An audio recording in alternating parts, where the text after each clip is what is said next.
یہ conference hall جس میں آج آپ بیٹھے ہیں یہ بے مقصد نہیں. یہ روشنی جو اس وقت جگمگا رہی ہے اس کے بھی یہاں لگائے جانے کا ایک مقصد ہے. اگر آپ اس کانفرنس ہال کے باہر چلے جائیں تو چمکتا ہوا سورج بھی بتائے گا کہ وہ بھی اپنا کام کر رہا ہے, اس کا بھی ایک مقصد ہے. یہ بچھی ہوئی, یہ پھیلی ہوئی زمین بے مقصد نہیں بنائی گئی. الغرض ساتھیوں, کائنات میں جو بھی چیزیں ہم دیکھتے ہیں, جس بھی چیز کو اٹھاتے ہیں, اس کے ساتھ ساتھ ہم یہ ضرور جان لیں گے کہ اس کے بنائے جانے کا کچھ نہ کچھ غرض ہے, کچھ نہ کچھ مقصد ہے. اس لیے ایک مشہور محاورہ ہے, نہیں ہے کوئی چیز میں کمی قدرت کے کارخانے میں. عزیز ساتھیوں, کائنات میں وہ تمام چیزیں انسان کے لیے بنی ہیں, انسان کی خدمت کے لیے بنی ہیں, انسان اس سے فائدہ اٹھاتا ہے. اللہ تعالیٰ ارشاد فرماتے ہیں سورہ بقرہ سورہ نمبر 2 آیت نمبر 29, خلق لکم ما فی الارض جمیعا, تمہارے لیے پیدا کیا گیا ہے جو کچھ زمین میں ہے. زمین کے اندر بے شمار نعمتیں انسان کے لیے رکھی گئی ہے, انسان اس سے فائدہ اٹھاتا ہے. طرح طرح کے جانور جن میں کچھ انسان کی غذا ہے اور کچھ انسان کی سواری کے کام آتے ہیں, یہ سب کچھ انسان کی خدمت میں جھکے ہوئے ہیں. بے شمار خوبصورت پرندے جو اپنی چہچہاتی زبان کے ساتھ طرح طرح کے نغموں کے ساتھ انسان کا دل بہلاتے ہیں, اپنے خوبصورت پروں کے ساتھ بہترین نظاروں کا باعث ہوتے ہیں. یہ سب کچھ انسان کے لیے ہے, انسان اس سے فائدہ اٹھاتا ہے. آسمان سے لے کر زمین تک, زمین کے نیچے کئی تہوں میں بے شمار نعمتیں انسان کے لیے رکھی گئی ہے, انسان اس سے فائدہ اٹھاتا ہے. ہر چیز انسان کے لیے مسخر کی گئی. اللہ تعالیٰ ارشاد فرماتے ہیں سورہ لقمان سورہ نمبر 31 آیت نمبر 20, سخر لکم ما فی السماوات و ما فی الارض, تمہارے لیے پیدا کیا گیا ہے جو کچھ زمین میں ہے. کیا تم نہیں دیکھتے اللہ تعالیٰ نے زمین اور آسمان کی تمام چیزوں کو تمہارے کام میں لگا دیا. طرح طرح کی نعمتیں جن میں کچھ انسان کو نظر آتی ہے اور کچھ تو نظر بھی نہیں آتی. اللہ تعالیٰ کا ارشاد ہے سورہ نحل سورہ نمبر 16 آیت نمبر 18, وَإِن تَعُدُّوا نِعْمَةَ اللَّهِ لَا تُحْصُوهَا, اگر تم اللہ تعالیٰ کی نعمتوں کا شمار کرنا چاہو تو شمار نہیں کر سکتے, گننا چاہو تو گن نہیں سکتے. عزیز ساتھیوں, یہ تمام چیزیں جو انسان کے لیے بنائی گئی ہے, انسان اس سے فائدہ اٹھاتا ہے. وہ تو سب اپنا کچھ نہ کچھ مقصد رکھتی ہے. پھر یہ کیسے ممکن ہو سکتا ہے انسان جیسی چیز جسے اللہ تعالیٰ نے آنکھیں, کان, دل, دماغ اور بہت سی صلاحیتوں سے نوازا, وہ بے مقصد ہو. بالکل اسی طرح اگر آپ راستہ چلتے کوئی خاتون سے یہ پوچھے بہن آپ کہاں سے آ رہی ہے, وہ جواب دے کہ مجھے نہیں پتا کہ میں کہاں سے آ رہی ہوں. پھر آپ اس سے یہ پوچھے بہن آپ جا کہاں رہی ہے, وہ جواب دے کہ مجھے نہیں پتا میں جا کہاں رہی ہوں. آپ ایسی خاتون کے بارے میں کیا کہیں گے؟ آپ کہیں گے کیسی احمق خاتون ہے جسے یہ نہیں پتا یہ آ کہاں سے رہی ہے اور جا کہاں رہی ہے, یہ سفر کس لیے کر رہی ہے, یہ دھوپ میں ماری ماری کیوں پھر رہی ہے, جسے اس کی منزل کا علم نہیں ہے, اس کے گھر کا پتہ معلوم نہیں ہے. اگر ایک معمولی خاتون کو اپنے گھر کا علم نہ ہو, اپنے گھر کا پتہ معلوم نہ ہو, تو آپ ایسی خاتون کے بارے میں پاگل ہونے کا اعلان کر دیں گے. مگر کیا کہنا ان خواتین کا جو اس بارے میں نہ سوچتے ہو, جو نہ اس بارے میں جانتے ہو, جو نہ اس بارے میں فکر کرتے ہو, جو نہ اس بارے میں احساس رکھتے ہو, جو نہ اس بارے میں جاننے کی کوشش کرتے ہو, وہ کیوں اس دنیا میں بھیجائے گئے, ان کی زندگی کا مقصد کیا ہے. بالکل اسی طرح اگر ایک لڑکی جہاز میں سوار ہونے کے لیے جاتی ہے اور سارے مرحلے طے کر کے جہاز میں جا بیٹھتی ہے, آپ اس کے ساتھ والی سیٹ میں ہوتے ہیں, آپ اس سے پوچھتے ہیں بہن آپ کہاں جا رہی ہے, وہ جواب دے کہ مجھے نہیں پتا میں کہاں جا رہی ہوں. ہو سکتا ہے وہ آپ کو مثبت جواب دے کہ میں سعودی عرب جا رہی ہوں. پھر آپ اس سے یہ پوچھے بہن آپ سعودی عرب کیوں جا رہی ہے, وہاں جانے کا آپ کا مقصد کیا ہے, تو وہ جواب دے کہ مجھے نہیں پتا کہ میں کس مقصد کے تحت سعودی عرب جا رہی ہوں, مجھے وہاں جانے کا ایم ہی نہیں معلوم, وہاں سعودی عرب میں کیوں جا رہی ہوں.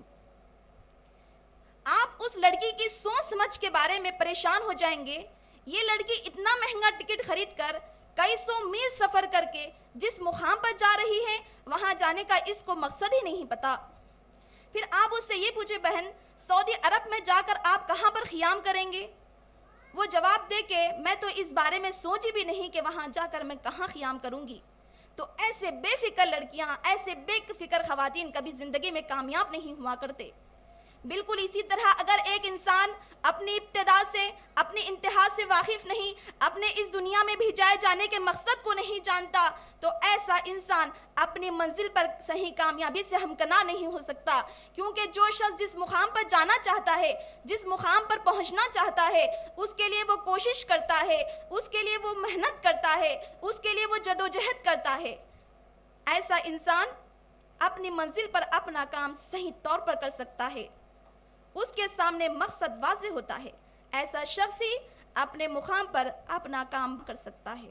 اگر کوئی انسان اس بارے میں غفلت اختیار کرے، اس بارے میں سوچنے کی کوشش نہ کرے، تو ایسے انسان کی ساری انرجی، سارا وقت، ساری چیز، ہر چیز ضائع ہو سکتی ہے۔ عزیز سامعات کرام، آج ہم اس دنیا میں آئے، ہمیں معلوم کرنا چاہیے ہماری زندگی کا مقصد کیا ہے۔ ہمیں معلوم کرنا چاہیے جب ہمارے سامنے ہر شخص کسی اور منزل کی طرف چلا جا رہا ہے، کیونکہ ہمارے سامنے آج تک کوئی نہیں رہا، نہ کوئی ولی، نہ کوئی نیک، نہ کوئی بد، نہ کوئی مالدار، نہ کوئی فقیر، نہ کوئی بادشاہ، یہاں آ کے سب جاتے ہیں۔ ہمیں بھی انہی کے نقش قدم پر چلتے ہوئے آخرکار اس دنیا کو چھوڑ کر لازماً اس دنیا میں جانا ہے۔ تو وہاں کی دنیا کیسی ہے، وہاں کا ٹھکانہ کیسا ہے، ہمیں ابھی سے اس کے بارے میں فکر کرنی چاہیے۔ وہاں کن چیزوں سے خوشی حاصل ہوتی ہے، وہاں کن چیزوں سے مصیبت آ سکتی ہے، یہ بات ہم میں سے ہر ایک خاتون کو، ہر ایک لڑکی کو، ہر ایک ساس کو، ہر ایک بہو کو، ہر ایک لڑکی کو جان لینا چاہیے۔ صرف جان ہی نہیں لینا چاہیے، بلکہ ہم کو وہ سارے ذرائع اختیار کرنے ہوں گے جس سے ہمیں اس دنیا میں سکون میسر آ سکے۔ اگر کوئی خاتون، اگر کوئی لڑکی اس دنیا میں رہ کر اس دنیا کی سوچ کے بغیر زندگی بسر کر رہی ہے، زندگی کو بس کھیل تماشا بنا رکھا ہے اور موت کے بلاوے پر اس دنیا میں جا پہنچتی ہے، تو ایسی بے فکر خاتون کو، ایسے بے فکر لڑکی کو اس منزل کے انجام کے بارے میں سوچ لینا چاہیے۔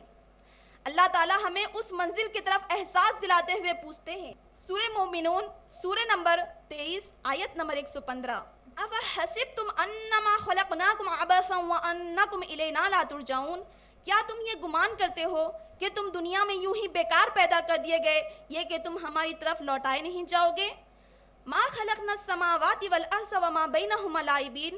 زمین اور آسمان اور ان دونوں کے درمیان جو کچھ ہے، کھیل تماشے کے طور پر نہیں پیدا کیا۔ سورہ جاسیہ، آیت نمبر 3۔ مَا خَلَقْنَا السَّمَاوَاتِ وَالْأَرْضَ وَمَا بَيْنَهُمَا إِلَّا بِالْحَقِّ۔ ہم نے آسمان اور زمین، ان دونوں کے درمیان جو کچھ ہے، ایک حق کے ساتھ پیدا کیا، یعنی ایک مقصد کے تحت پیدا کیا۔ اللہ تعالیٰ ان آیتوں میں بیان کر رہے ہیں، کیا انسان یہ سمجھتا ہے کہ اسے اس دنیا میں بیکار یوں ہی پیدا کر دیا گیا، یہ کہ وہ ہماری طرف لوٹایا نہیں جائے گا؟ ہرگز نہیں۔ اللہ تعالیٰ ارشاد فرماتے ہیں، سورہ قیامہ، سورہ نمبر 75، آیت نمبر 36۔ أَيَحْسَبُ الْإِنسَانُ أَن يُتْرَكَ سُدًى۔ کیا انسان یہ سمجھتا ہے کہ اسے یوں ہی بیکار چھوڑ دیا جائے گا؟ اسے یہ تمام نعمتیں دے کر اس سے کچھ بھی پوچھا نہیں جائے گا؟ ہرگز نہیں۔ ہم اس سے ضرور بھی ضرور سوال کریں گے۔ سورہ تکاثر، سورہ نمبر 102، آیت نمبر 8۔ ثُمَّ لَتُسْأَلُنَّ يَوْمَئِذٍ عَنِ النَّعِيمِ۔ تم اس دن ضرور بھی ضرور نعمتوں کے بارے میں سوال کیے جاؤ گے۔ عزیز سامعات کرام، اللہ تعالیٰ نے انسان کو اس دنیا میں بھیج کر ایک مقصد لگایا ہے۔ ہم نے اپنی زندگی کے کئی مقاصد منتخب کیے ہوئے ہیں۔ والدین اپنے بچوں کو مقاصد دیتے ہیں، بیٹا تجھے ڈاکٹر بننا ہے۔ وہ بیٹا سمجھتا ہے کہ میں دنیا میں پیدا ہی اس لیے ہوا ہوں کہ مجھے ڈاکٹر بننا ہے، پھر وہ اس کو مقصد بنا کر چلتا ہے۔ کسی کا ذوق ہے، بیٹا تجھے انجینئر بننا ہے، وہ بیٹا سمجھتا ہے کہ میں دنیا میں پیدا ہی اس لیے ہوا ہوں کہ مجھے انجینئر بننا ہے، پھر وہ اس کو مقصد بنا کر چلتا ہے۔ ماحول ہمیں طرح طرح کے مقاصد دیتے ہیں۔ عزت تیرا مقصد ہے، شہرت تیرا مقصد ہے، اقتدار تیرا مقصد ہے، دولت تیرا مقصد ہے، خواہشات کو پورا کرنا تیرا مقصد ہے، لذتوں کو حاصل کرنا تیرا مقصد ہے۔ ہر انسان عزت چاہتا ہے، شہرت چاہتا ہے، اقتدار چاہتا ہے، دولت چاہتا ہے، خواہشات کو پورا کرنا چاہتا ہے، لذتوں کو حاصل کرنا چاہتا ہے۔ ہم نے اپنی زندگی کے کئی مقاصد منتخب کیے ہوئے ہیں جس کو اللہ تعالیٰ نے ہماری زندگی کا مقصد نہیں بتایا.